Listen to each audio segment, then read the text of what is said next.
Perezida Donald Trump yongeye kugaragara imbere y'itangazamakuru. Ibyo ngiye kuba nabikugezaho neza mu ijambo yagejejeho isi yose muri rusange. Ubu tuvugana nibwo ijambo rye risohotse, arigiranye n'itangazamakuru kuri White House. Reka tumwumve neza hanyuma nze mbikubwira neza mu Kinyarwanda. I think he's very weak on crime and other things. Reka mbabwire ikintu kimwe kandi ni icy'ingenzi kuri mwebwe mwese. Irani ntizigera igira intwaro za kirimbuzi, ibyo ntibizabaho, ndetse ntago Amerika izigera na rimwe yemerera Irani gutunga intwaro za kirimbuzi, ndetse n'isi yose muri rusange.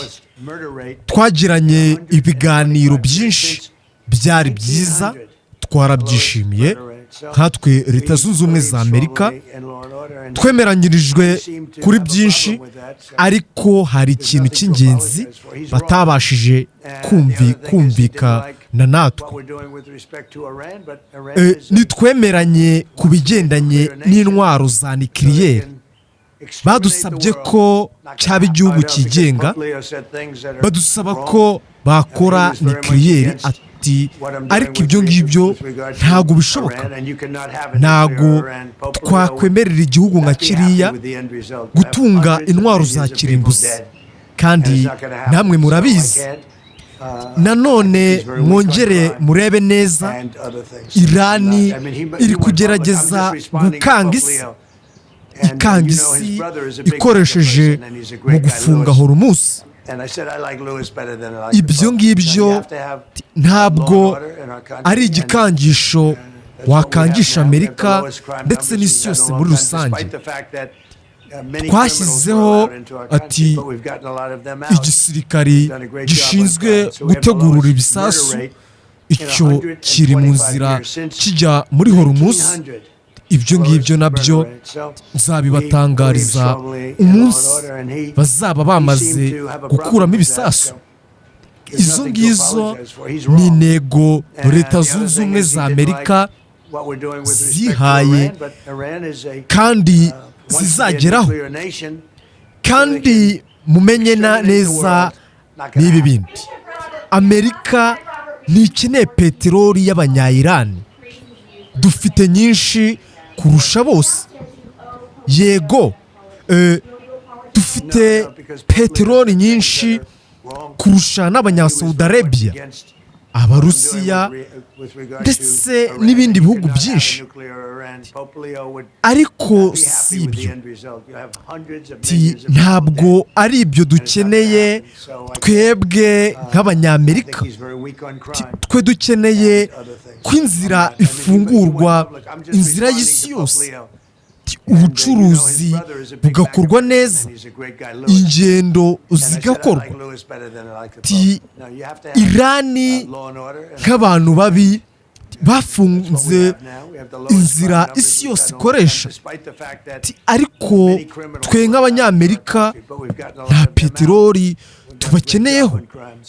Ibyo rero ntabwo bagafunze inzira. Baraduhamagaye tujye mu biganiro nabo, twarabyubashye. Twabasanze muri Pakistani, twubahiriza byose bashakaga. Ariko iyo bigeze ku kibazo cya nucleaire, cyo rwose twarabahakaniye. Twababwiye ko rwose ibyo bidashoboka.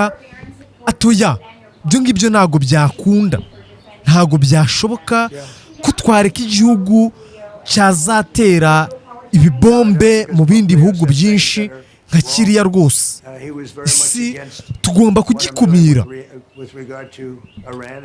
Kandi kubirirwa bavuga ngo gusaba imbabazi, reka ntago njyewe nzasaba imbabazi abanya-Irani, kuko baraduteye, natwe twarabateye. twahanganye nk'ibihugu. Ntago rero nasaba imbabazi.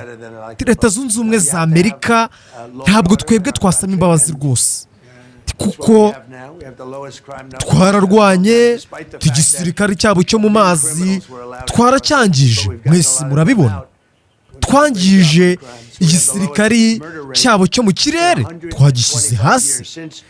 Twayoboye ingabo zabo zo ku butaka, murabizi ko twagiye no kuzana umusirikare wacu. Ibyo ni igikorwa cyiza nk'abanyamerika twakoze neza, kinagaragariza isi yose yuko twinjiye ku butaka bwabo. Twarabateye, twaragarutse. Irani rero ko itemera amasezerano hagati yacu nabo, icyo ni ikigaragaza ubuswa no kutumvikana n'isi. Twebwe ibyo tubasaba nta bindi nk'ibiriya twababwiye, kandi nakongera rwose kubisubiramo. Twebwe nka Amerika turi igihugu kiyoboye isi. Sinzi rero ukuntu wafunga inzira nk'iriya ijye muri isi. Rero kuba ubuyobozi bubi bwa leta bwa Irani, ntabwo twakwemerera ubuyobozi bubi kuriya kuba bwatunga intwaro za kirimbuzi. Se mwebwe si mubibona? Amerika tuba turi gukora igikorwa cyiza, igikorwa kizagirira isi akamaro muri rusange.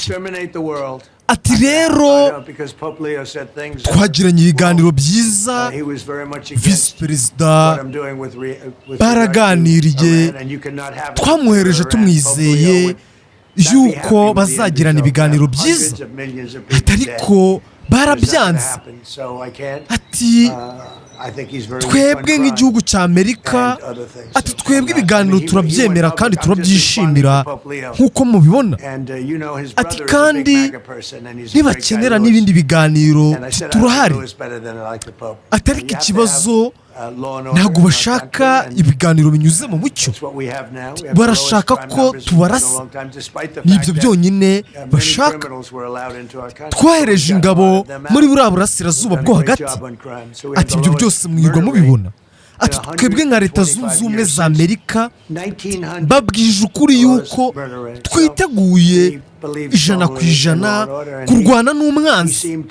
Igihe cyose yabishakira twamurasa pe, twamurasa. Twebwe turakomeye. Umuntu yanze amasezerano, ubwo rero sinzi uburyo twabikoramo. Ubwo niba yaranze inzira nziza, ubwo tuzamurasa, ubwo nibwo azabyemera. Nk'uko mwabyiyumviye, Perezida Donald Trump ryari ijambo ryari ribabaje, ndetse ku rundi ruhande biranakomeye cyane. Ni ikigaragaza ko intambara yatangiye gututumba. Ubwo Perezida wa Leta zunze ubumwe za Amerika yagaragaye imbere ya kamera, wabonaga ko atishimye nk'uko yari asanzwe ameze. Ibyo bigaragariza isi yose yuko ni ibintu bidasanzwe, kandi namwe uko mwagiye mubibona ku biganiro byahuje Irani ndetse na Leta zunze ubumwe za Amerika byabereye muri Pakistan ejo bundi. Mwabonye ko habayeho kutumvikana ku mpande zombi, mwagira ngo mwagiye mubibona, ndetse nagiye nanabibabwira neza muri ano makuru yacu yabanjirije aya ngaya. Mwabonye ko wari umwuka mubi, umwuka wo ubona ko mbese ari ibintu bidafite umurongo muzima. Perezida Donald Trump rero yagaragaye uyu munsi ameze neza, nk'aho arimo arabishyiraho umucyo, agaragaza ko nubwo ibiganiro byakongera kubaho, nubwo amasezerano yabaho, ariko intambara niyo twiteguye cyane kurenza amasezerano. Ndetse ngo niba bashaka intambara, nabyo agomba kubyitaho nk'igisirikari cya Leta zunze ubumwe za Amerika ngo kiriteguye. Ndetse ngo hari n'ingabo yohereje nyinshi muri buriya burasirazuba bwo hagati. Nyamara ku rundi ruhande rwa Irani, ubuyobozi bwa Irani nk'igitangazamakuru cyo muri Irani cy'aba demokarate bagaragaje yuko igisirikare cya Irani nacyo cyatangiye kwitegura muri rusange, ubona ko batangiye kudeployinga ingabo ahenshi hashoboka, batangiye gutoza urubyiruko rwo muri Irani, batangiye kurutoza neza baruhereza imyitozo y'ibanze ndetse ishobora no kuba yaba n'imyitozo ikomeje kugeza n'ubu ngubu baracyayihabwa. Ubona ko mu by'ukuri Irani nayo iticaye, ariko ku rundi ruhande ukabona ko mbese ibiganiro ku mpande zombi ubona ko ari bike cyane ugereranyije n'uko bari kwitegura intambara. Reka mbashimire, mbashishikariza gukanda subscribe, like ndetse na comment, tuze kuza gusubira mu yandi makuru aho ndi buze kuza kukubwira icyo Vice Perezida wa Leta Zunze Ubumwe za Amerika J.D. Vance ayatangaje. Ese byaba ari ibiganiro biri buze kuza kuba byakurikiraho nk'uko nari nabibabwiye, cyangwa se bwaba ari ubundi busabe bwa Pakistan? Ibyo ngibyo ndikubwiye mu yandi makuru neza ari buze kuza gukurikiraho. Reka tuze kuza gusubira mu yandi makuru. Mwari kumwe nanjye Valentin. Ciao ciao.